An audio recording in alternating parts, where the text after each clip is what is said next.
Check, 1, 2. Hello, sports fans, and welcome to another edition of Scott Sports 101. Uh, uh, we've had a big day with the total eclipse of the sun, and we're going to talk some Guardians, and we're going to talk. We'll talk about the Guardians, and this is a Guardians home opener edition, and we'll talk the Cavs and the Browns, and we'll start to talk a little bit about the NFL draft, which is now 17 days away, actually 16 days away. We'll talk about all that, but first, here is today's Scott Sports 101 trivia question. Here it is. Who holds the Braves' single season stolen base record in the modern era? I'll have the answer later in the podcast. Well, the Tribe played their home opener today after the total eclipse of the sun happened today at 3:14 and ended at 3:28. And the Guardians did win the home opener today by the final score of 4-0. Triston McKenzie was on the hill for the good guys today at Progressive Field, uh, and McKenzie went 5.2 innings, gave up 3 hits, no earned runs, had 4 beans at that, and struck out 2 batters, and then the bullpen took over, and they did really well. So yeah, this was really one of those games. The Guardians just had it under their belt, and so they really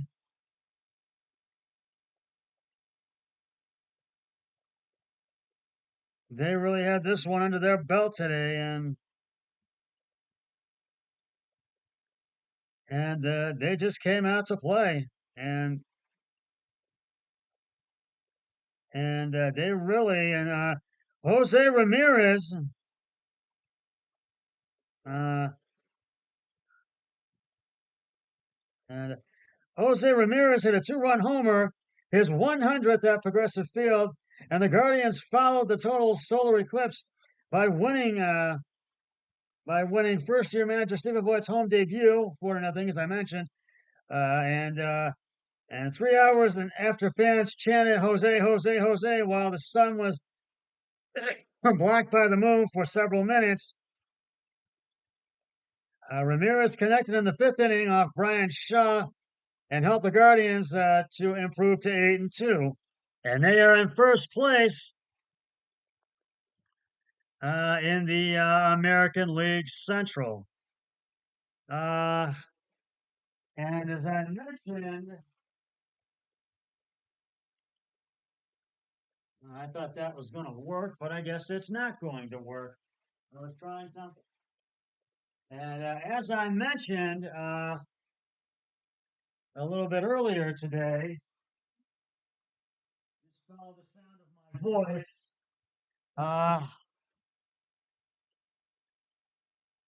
Uh, this was after the total eclipse of the sun. And as I mentioned, and it was Ramirez's 174th homer, moving him past Al Rosen uh, for the most by a third baseman in Cleveland history. And boy, Triston McKenzie off to a surprising start, and it's his best since 2011. The right-hander combined it with 4 receivers on a 4-hitter, and the White Sox dropped their fifth straight to fall to 1-9. So uh, they'll be taking on oops the White Sox again.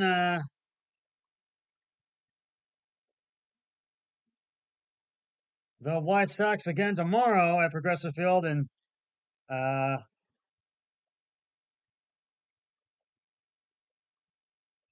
and I can get you a pitching matchup of who's going for the Guardians tomorrow. And the first pitch will be at 6:10 on Bally Sports, Ohio.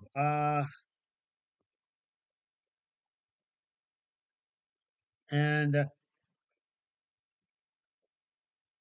uh, Logan Allen will be on the hill for the Guardians tomorrow, and it was Michael Sorka will be on the hill for the White Sox. And first pitch 6:10 Bally Sports Ohio, as I mentioned. Boy, the Cavs, they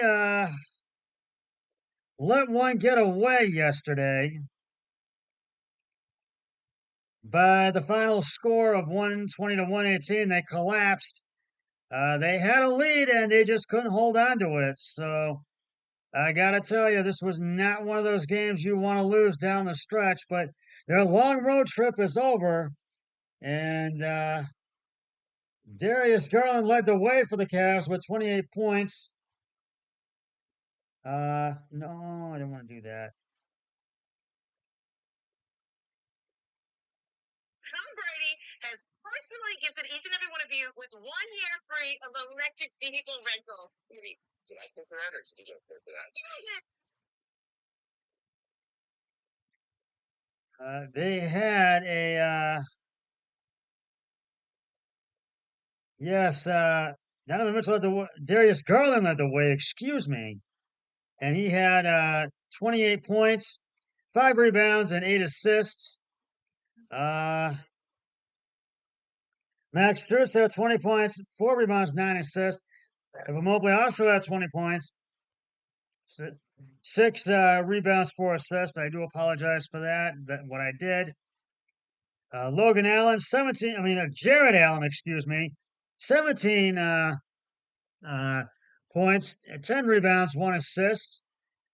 Caris LeVert, 18 points, 5 rebounds, 2 assists, and Isaac Okoro, 11 points, 3 rebounds. So there were 6 Cavs players in double figures in this game. And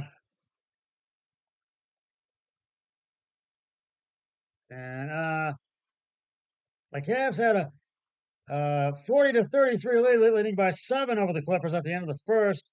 Then they were up 80 to 59 at halftime at the break, and then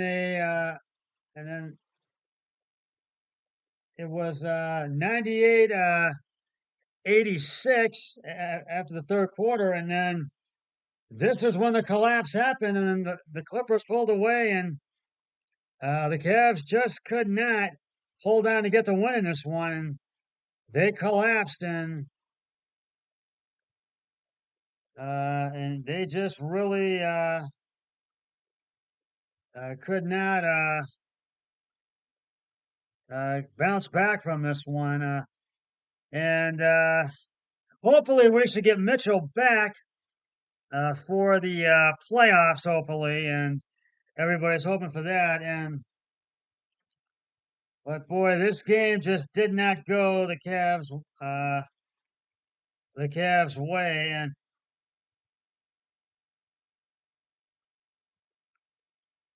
it was a crushing way to finish a road trip. And it's the second time, the second game of a back-to-back with a few Luminaries in attendance and Luminaires in attendance. The Cavs blew a 26-point lead, losing to the Clippers, as I said, 120 to 118 at Crepito Arena in Los Angeles. And this one hurt. Cavs guard Darius Garland said, "We move on to the next one.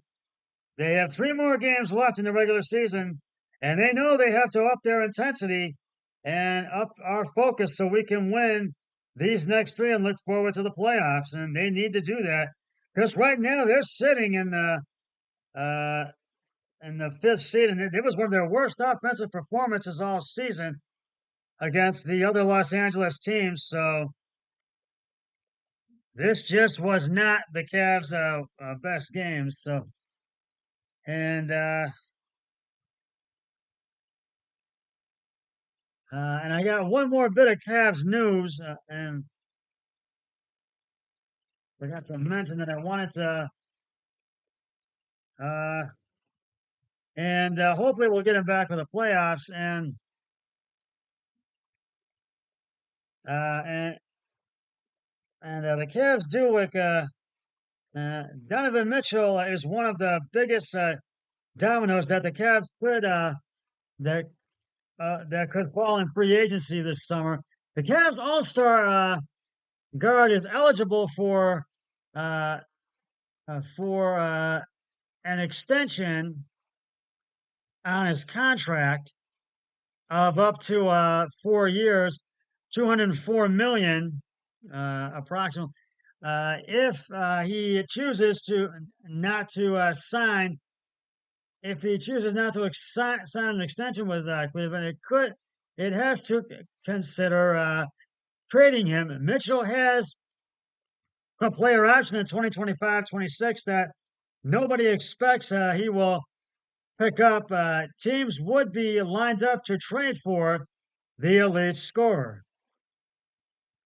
Cavaliers owner Dan Gilbert is confident Mitchell will sign to stay with the Cavaliers. He told Tom Withers of the Associated Press, "We've been talking to him, sure, for the last couple of weeks about extending the contract." Gilbert told Withers, "We think he will extend. Uh, I think if you listen to him talk, he loves this city. He loves the situation in Cleveland because our players are very young, and we're just kind of putting the core together that he's clearly the biggest part of." Mitchell signed a 5-year extension with the Jazz back in 2020 with a fifth-year player option. This is the extension would build off that deal. The Cavaliers offered him a max extension last summer, but the most they could offer at the time was 55 million, less than what can be put on the table this summer. Uh, while some Cavaliers fans became nervous when Mitchell turned down that first offer, and they did, and some Knicks fans became optimistic Mitchell was never going to sign an extension last summer uh, for financial reasons. This summer, things get real. Adding to the buzz, Cleveland was not on top of Mitchell's list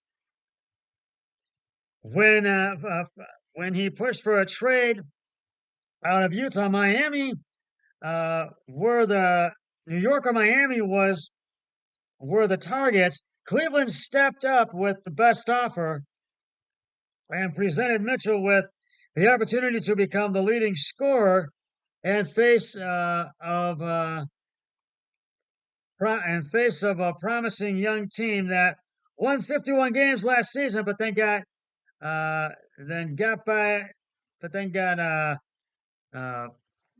but then got uh, bit by the Knicks, got knocked out by the Knicks in the first round of the playoffs. Uh, and This season, the Cavaliers sit right now, as I said, in the fifth seed right now. They were in the front, now they're in the fifth seed in the East with uh, 49 wins, I think. Let me tell. I want to take a look at their record right now. I want to take a look at their record real quick here, and they are 46 and 33 right now. Actually, they're tied for the fourth seed with 46 wins, but they're 46 and 33 in the fifth seed right now. With a 49 win pace with a top 5 defense, but the Cavaliers stumbled have stumbled as of late, having lost 4 of 5, and they are not striking fear into other teams. The East, Mitchell has the least, the East, in the East, excuse me. Mitchell has missed time with the fractured nose and knee issues. Although he was set to return Friday, but then he's out again with those issues again. And if the Cavs stumble again in the playoffs, would Mitchell consider pushing his way out to get a place he felt he could win? That makes a great podcast or radio talking point, but it's all about the money. It's all about the money. If the Cavaliers offer a max 200 million extension, uh, expect Mitchell to grab it, even if he ultimately wants out. He'd rather leave with that guaranteed contract under his arm in a year or two. Agents uh, the advise around the advise grabbing the biggest bag you can. Uh, that you can. A superstar getting traded is not that hard to make happen.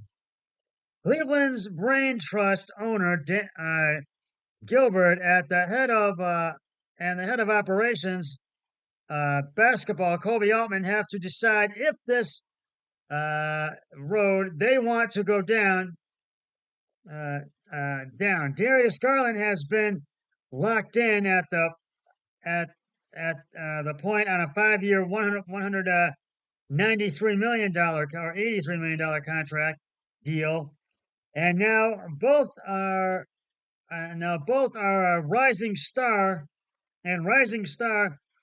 big man Evan Mobley are extension eligible and looking for massive paydays. That's a lot of money to commit to three players who have yet to prove they can who have yet to prove they can win together. Can the Cavaliers afford to go down this road with three expensive players in the NBA, wear a new CBA and second tax apron, have the richest of owners looking for ways to avoid being above that line. This summer, the Cavaliers will make their offer to Mitchell, whether or not he signs. It will be one of those big dominoes of the summer, but Gilbert is confident that dominoes uh, are not in play. So we shall see. And the Cavs will face the Grizzlies on Wednesday, and tip-off is at 7 o'clock on Bally Sports Ohio, and it's here at Rocket Mortgage Fieldhouse. And one more bit of Guardians news, and then I'll reveal the answer to the trivia question. Uh, and Guardians ace Shane Bieber will be out for the season with a he has to with a season-ending elbow injury. He will have to have Tommy John surgery, which is a huge blow for the Guardians. But they're thinking of bringing in Gavin Williams, the right-hander. So I think that might be a good idea. So we shall see on that. Right now, it's time to reveal the answer to today's Scott Sports 101 trivia question. Who holds the Braves single-season record, single-season stolen base record in the modern era? And if you said since 1901, I failed to mention that, but it's who holds the Braves single-season stolen base record in the modern era since 1901? Now I've mentioned it twice. And if you said Otis Nixon, you are correct. Otis Nixon's had 72 stolen bases in 1991. And I have another trivia question on my next podcast, so stay tuned for that. Well, we're going to get to the Browns right now.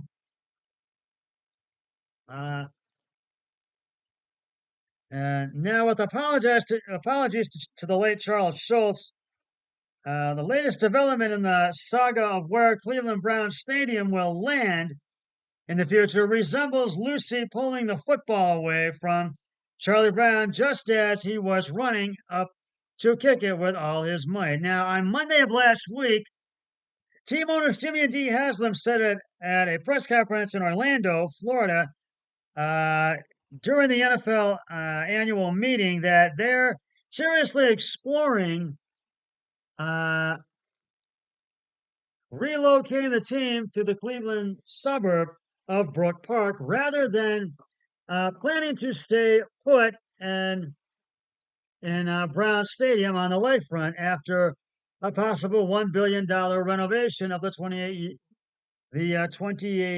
year old city owned facility. And I don't know if this is such a good idea. And I just feel it should remain on the lakefront. They should just remain there. But then again, it may not be so bad to have a little upgrade and just move it because they want to build a dome stadium. That's what they want. They want to build a dome stadium. So I feel that this may not be a bad idea, but then again, I feel it should remain in the lakefront. Let me know what you think on this because I want to get your input. Leave me your comments on my discussion page at Scott Sports 101 or at my website, ScottSports101 at gmail.com. Right now, we're going to do a collectible segment.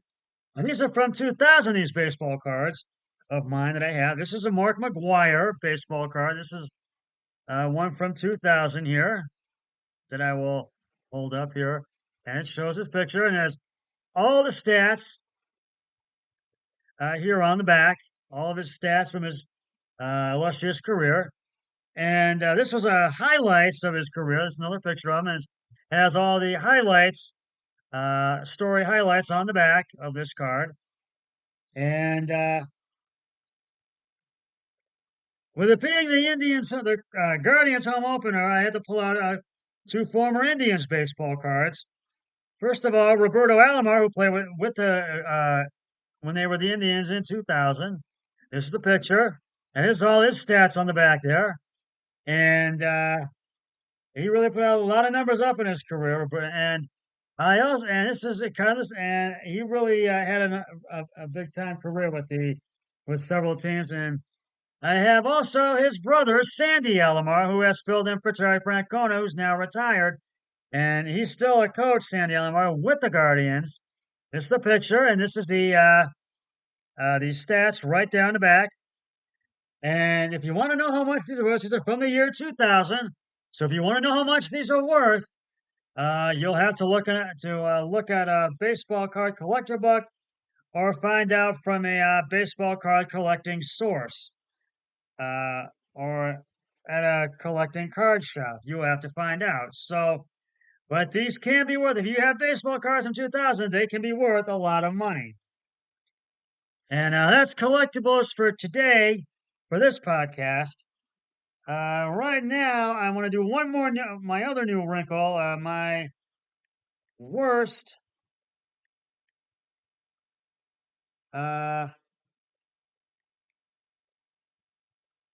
plays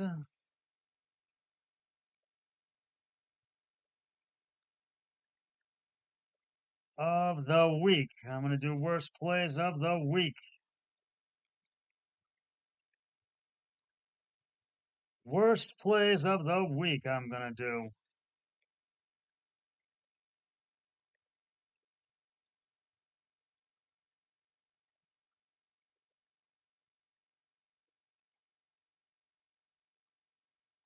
Yeah, I'm going to do worst plays of the week, what I'm going to do. And that's another new wrinkle that I have that I'm debuting today.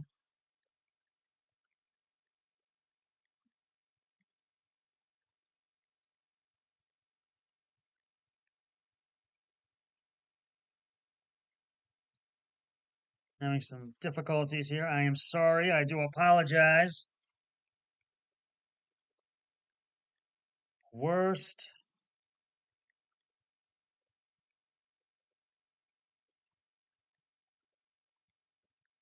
Yes, this is one I wanted to really debut and do the worst plays of the week besides the best plays of the week.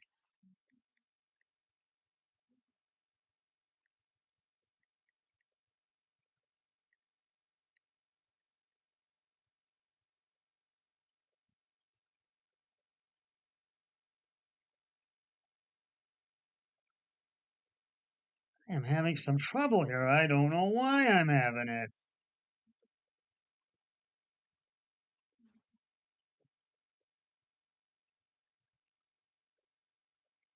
And I do apologize for this.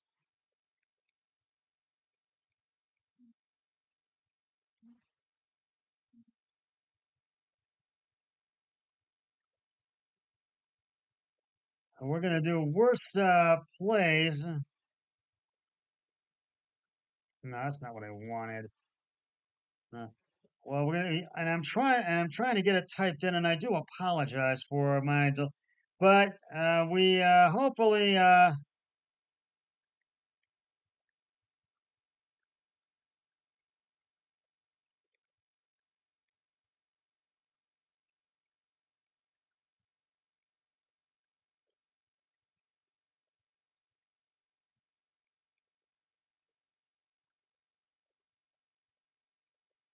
and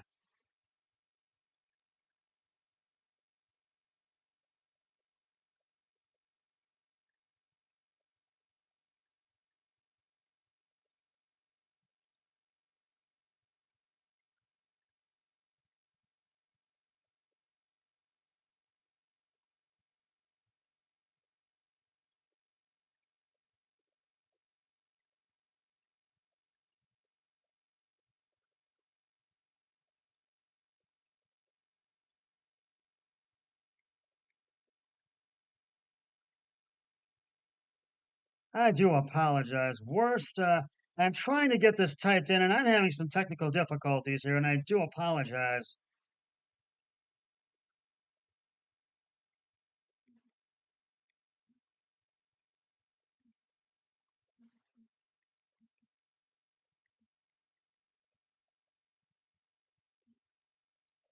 I will do some worst plays of the NBA this week because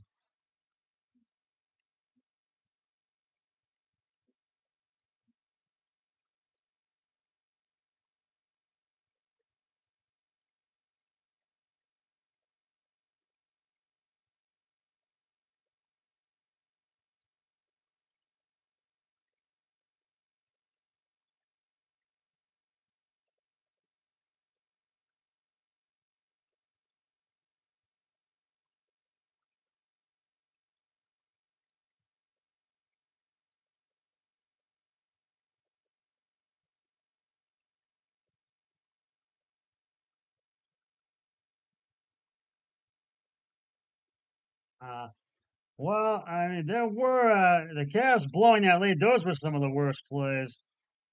Uh,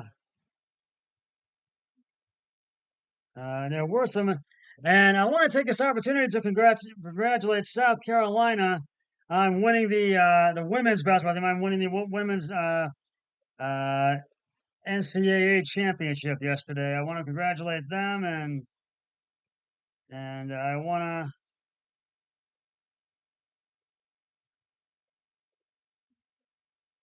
Not what I want. Well, I felt the Cavs blowing that lead, and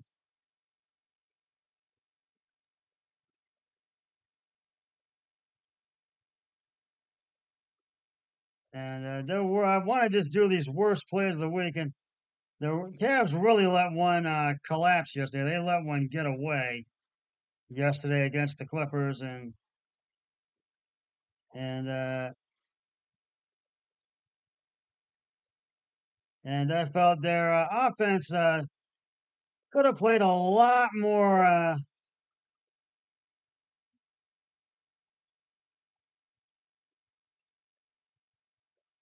Played a lot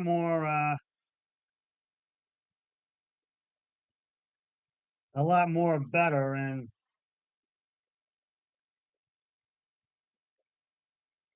and I just felt they really had a because this one hurt, and they need to.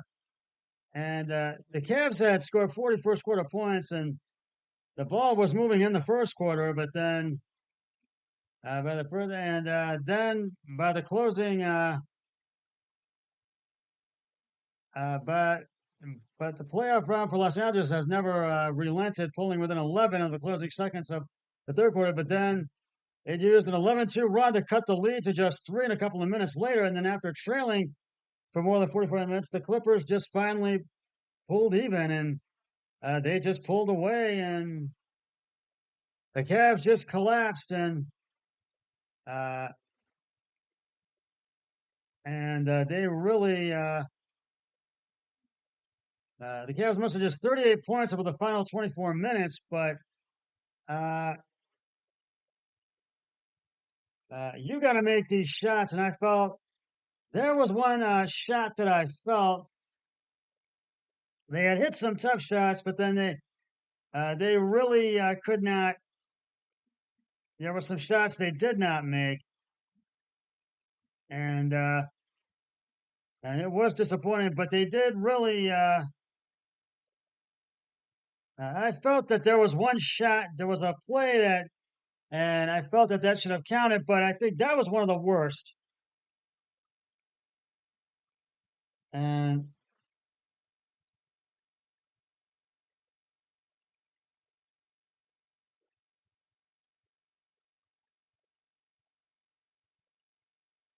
they really just could not. This one really hurt, but they blowing a lead. I felt that was one of the worst plays, and I just felt, and they just really and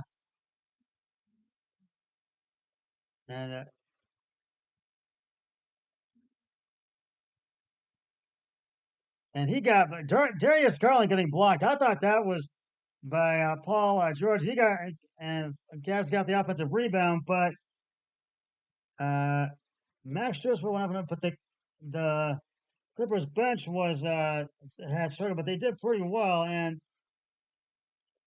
but I felt that that block was just kind of, and there was just but they just were not. It really hurt, but I just when you blow a game like that, you just don't want to have to. You got to get over it and just move on to the next one. And but they really they just really just blew that one. And uh, I'm sorry I couldn't come up with the worst plays, but they just really came up with.